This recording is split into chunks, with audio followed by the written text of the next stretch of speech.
La CGT demande une hausse des salaires de 10%. Est-ce que vous êtes prêt à cet effort? Alors, aujourd'hui, encore une fois, c'est pas la question. La question, c'est bien C'est la leur, en tout cas. de débloquer la situation pour les Français. Oui, c'est la leur, mais c'est pas la priorité aujourd'hui. Ce que les Français vivent, d'abord, c'est ça qu'il faut qu'on débloque. Et puis, évidemment, derrière, on souhaite attaquer le plus vite possible les négociations. Une fois que les blocages auront été levés, on échange évidemment avec l'ensemble des syndicats, mais on veut pas négocier avec une situation qui empoisonne la vie des Français. Pour moi, c'est un véritable crachat au visage des grévistes de dire qu'on empoisonne la vie des Français, alors qu'en réalité, c'est Total Énergie, c'est la direction de Total Énergie qui est la seule responsable de la situation. Nous, à la CGT Total Énergie, on les a prévenus depuis le mois de juin. On a fait une première journée de grève le 24 juin, une deuxième le 28 juillet, et ensuite 72 heures de grève le 27, 28 et 29 septembre. Et la direction a refusé, en fait, fait la sourde oreille par rapport à notre revendication, qui est, je le rappelle, 10% d'augmentation, en fait, pour rattraper l'inflation sur l'année 2022. Concernant cette grève, et les affirmations de Total et la communication de Total aujourd'hui, on voit que cette grève, elle va durer, que pour l'instant, les travailleurs et les salariés qui demandent une augmentation de salaire légitime dans cette inflation historique, face à cette inflation historique, ne sont pas entendus. Donc, voilà, c'est les grévistes qui décideront en assemblée générale dans chaque site de reconduire à chaque instant, mais ce qu'on peut entendre sur le terrain, c'est que pour l'instant, c'est parti pour durer. Donc oui, il est légitime évidemment que les salariés demandent à bénéficier évidemment de ces résultats exceptionnels qui ont été réalisés aussi grâce à eux. Mais ce qui est inacceptable, c'est que ces mêmes salariés, notamment sous la demande et la contrainte de la CGT, fassent encore une fois des grèves préventives qui ont un impact sur qui? Qui ont un impact sur les Français qui n'ont pas d'autre choix.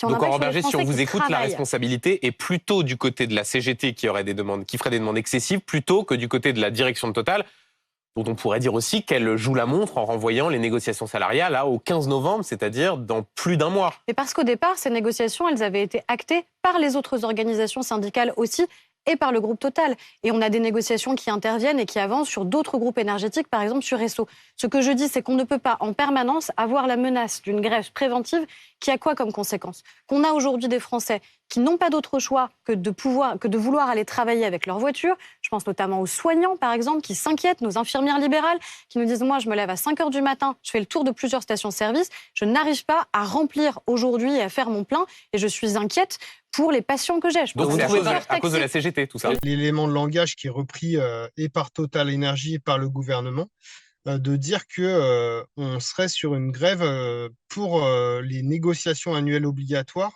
qui se dérouleront le 15 novembre. En fait, cette grève, les grévistes et la CGT Total Énergie, à aucun moment on parle des NAO 2023, donc ces négociations qui se dérouleront le 15 novembre.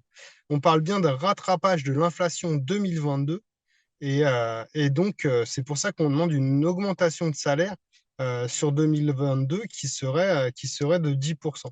2023, on ne connaît pas la hauteur de l'inflation. Elle sera sans doute, d'après plusieurs économistes, encore plus haute que 2022. On n'en sait rien. C'est pour diaboliser en fait les grévistes, pour faire en sorte de les isoler du reste de la population et de les montrer comme les coupables de la pénurie, ce qui est complètement faux, puisque les coupables de la pénurie, je le rappelle, c'est la direction de Total Énergie, direction d'ExxonMobil, qui refuse d'entendre la revendication des grévistes, qui est l'augmentation de salaire de 10% pour Total Énergie, de plus de 7% pour Exxon, pour compenser en fait l'inflation 2022.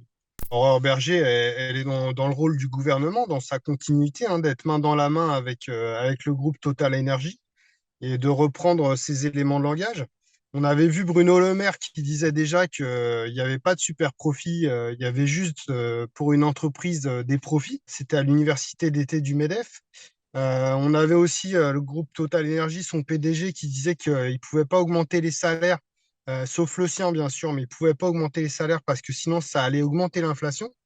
Voilà, donc ce genre de choses, ce genre de propos, voilà, on voit que le gouvernement et la direction de Total Energy, ils sont en ligne et ils sont bien aidés par la direction de la CFDT en la personne de Laurent Berger qui, voilà, tous ensemble reprennent les mêmes éléments de langage de la grève préventive et de rejeter la responsabilité aux grévistes de cette pénurie. Quel est le salaire moyen dans les raffineries?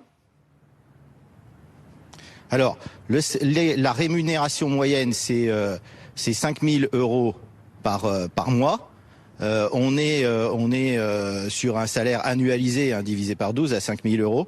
Mais voilà, la rémunération moyenne, c'est 5 000 euros par mois pour un opérateur dans nos raffineries, en moyenne. Sur le terrain, les grévistes et les salariés en général sont très énervés par rapport aux fake news qui sont balancées par Total Energy, notamment sur la question des salaires, soi-disant que les raffineurs gagneraient 5 000 euros par mois. Il faut savoir que nos salaires, on peut les retrouver dans la convention collective de l'UFIP, et on est très très loin en fait des 5 000 euros mensuels.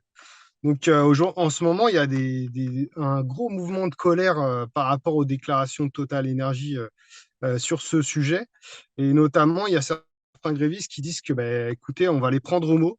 Et maintenant, on est déterminé à rien lâcher tant que Total Energy ne paye pas tous les raffineurs avec un salaire de base de 5 000 euros. Pour moi, si j'ai un message à donc envoyer à tous les Français qui galèrent à faire le plein aujourd'hui dans leur voiture, il faut savoir que le premier responsable de cette galère, c'est le patron de Total Energy, c'est le patron d'ExxonMobil, c'est ceux qui se font des milliards en fait sur le dos des travailleurs et qui refusent en fait de partager leurs bénéfices. On parle de plus de 30 milliards en 2022. Et à tous ces automobilistes qui galèrent, j'aimerais leur dire, n'hésitez pas à nous rejoindre, à faire grève vous aussi dans vos secteurs, à faire en sorte qu'on puisse généraliser la grève. Pour ça, il faut un plan de bataille. Il faut que les directions syndicales, CGT, CFDT, Force ouvrière ou autres, puissent dès maintenant en fait appeler à réunir l'ensemble des secteurs du travail dans une grande mobilisation. Et ça, plutôt que d'aller négocier avec Macron sur la contre-réforme des retraites. Et dites-vous bien quelque chose, c'est qu'aujourd'hui, on a une fenêtre de tir sans précédent. Il faut que, pour moi, à ce moment, il fasse tache d'huile et qu'on se permette voilà, de vraiment s'organiser pour faire en sorte que là, le rapport de force, il est du côté des raffineurs et puisse être demain du côté de l'ensemble du monde du travail.